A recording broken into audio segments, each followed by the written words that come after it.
আসসালামু আলাইকুম ওয়া রাহমাতুল্লাহি ওয়া বারাকাতুহু। এখানে সবাই তোমরা ছাত্র, আমি তোমাদের উদ্দেশ্যে সালাম করলাম। সবাই বুঝ করে আসো, বুঝলাম না সালামের জবাব সবাই একসাথে দিবে। আসসালামু আলাইকুম ওয়া রাহমাতুল্লাহি ওয়া বারাকাতুহু। আমি ওই বিষয়টা তোমাদের মুখ দিয়ে চেয়েছিলাম। এই জন্য আমরা মুসলমানের ঘরের সন্তান, আমরা মুসলমানের ঘরে জন্মগ্রহণ করেছি। তাই আমাদেরকে আল্লাহ এবং রসুলকে সন্তুষ্টি করার জন্য এই বিদ্যালয়ে আসা। এখানে মা বাপকে খুশি করা, পাড়া প্রতিবেশীকে খুশি করা, এই উদ্দেশ্যে আমরা বিদ্যালয়ে আসি না। আমরা সর্বপ্রথম আমার উদ্দেশ্য, আমার নিয়ত, আমাদের ইহসাস থাকতে হবে যে আমি আল্লাহ এবং রসুলের সন্তুষ্টির বিদ্যা অর্জন করব। তোমরা যদি মনে করো আমি টাকা উপার্জন করার জন্য বা এলাকায় আমাকে আহ্বান করার জন্য আমি করতেছি, আমাকে ভালো পাঞ্জাবি টুপিওয়ালা একজন মৌলানা করার জন্য, এরকম উদ্দেশ্যে যদি আসো তাহলে সঠিক যেটা আল্লাহ এবং রসুলের সন্তুষ্টি করা কোরআন হাদিস, সেটা তোমাদের দিলে যথাযথ হবে না।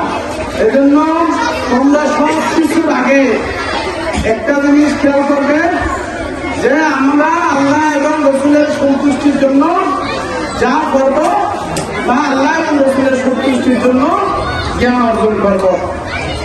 আমি তোমাদেরকে সর্বপ্রথম সালাম দিয়ে চেয়েছিলাম, যেহেতু আল্লাহ রাসূল সাল্লাল্লাহু আলাইহি ওয়াসাল্লাম বলেছেন, হযরত আনাস রাদিয়াল্লাহু তাআলা আনহু হাদিস শরীফটি আল্লাহ রাসূলুল্লাহ সাল্লাল্লাহু আলাইহি ওয়াসাল্লাম থেকে হাদিসটি বর্ণনা করেছেন, আসসালামু ক্বাবলাল কালাম। তোমরা কি আমার কথাগুলো শুনতেছ? তোমরা না শুনলে আমার কথা বলার দরকার নেই, যেহেতু আমাকে কথা বলার জন্য দিয়েছে তোমাদেরকে বলার জন্য। তোমরা ছোট হলো ধৈর্য ধরে আমার কথাগুলো শুনতে হবে, আর না শুনলে তাহলে আর বলার দরকার তো নাই। যেহেতু তোমাদেরও কোনো কাজ আসবে না, আমিও বলতেছি যেহেতু তোমরা শুনতেছ না, তাই আমি সকল স্টুডেন্ট, ছাত্র ছাত্রী সবাইকে বলবো আমার কথাগুলো একটু শোনার জন্য। আমি বলেছি হযরত আনাস রাদিয়াল্লাহু তাআলা আনহু রাসূলুল্লাহ সাল্লাল্লাহু আলাইহি ওয়াসাল্লাম থেকে একটি হাদিস বলেছেন, আমাদেরকে শিক্ষা দিয়েছেন। 1400-1500 বছর আগে এই কথা আমাদেরকে শিক্ষা দিয়েছেন যে আসসালামু ক্বাবলাল কালাম। এটা হচ্ছে আরবি। যারা পড়েছো তারা অবশ্যই জানা হয়ে গেছে আমি কি বলতেছি। আর যারা আরবি এই কালামটা পড়ো নাই, এই বাক্যটা পড়ো নাই, তারা বুঝার জন্য বাংলা বলতে হবে। বাংলা হচ্ছে কোনো কথা বলার আগে, কোনো কাজ শুরু করার আগে, কোন মুসলমানের সাথে যখন তোমার দেখা হবে তখন তোমাকে দিতে হবে আসসালামু আলাইকুম ওয়া রাহমাতুল্লাহ। আর তুমি যদি বেশি দিতে পারো তাহলে সব বেশি হবে। এটা হচ্ছে আল্লাহ রাসূলের শিক্ষা। এটা কার শিক্ষা? তাহলে আমরা প্রতিটি ক্ষেত্রে আমাদেরকে কাজ করার আগে, কথা বলার আগে, লেনদেন শুরু করার আগে আমাদের একজন মুসলমান হিসেবে আরেকজন মুসলমানকে, একজন বড় একজন ছোটকে, ছোট বড়কে, সালামের মধ্যে কোনো বড় নেই আবার ছোট নেই। ছোট চাইলে বড়কে সালাম দিতে পারবে, আবার বড় চাইলেও ছোটকে সালাম দিতে পারবে। তবে এখানে একটা আদবের বিষয় আছে। তুমি ছোট, অবশ্যই তুমি বড়দেরকে আগে সালাম দিবে। বড় তোমাকে সালাম দিবে যে এই উদ্দেশ্যে যে তুমি সালাম এখনো শিখো নাই, কেউ তোমাকে এখনো পর্যন্ত সালাম শিখাতে পারে নাই।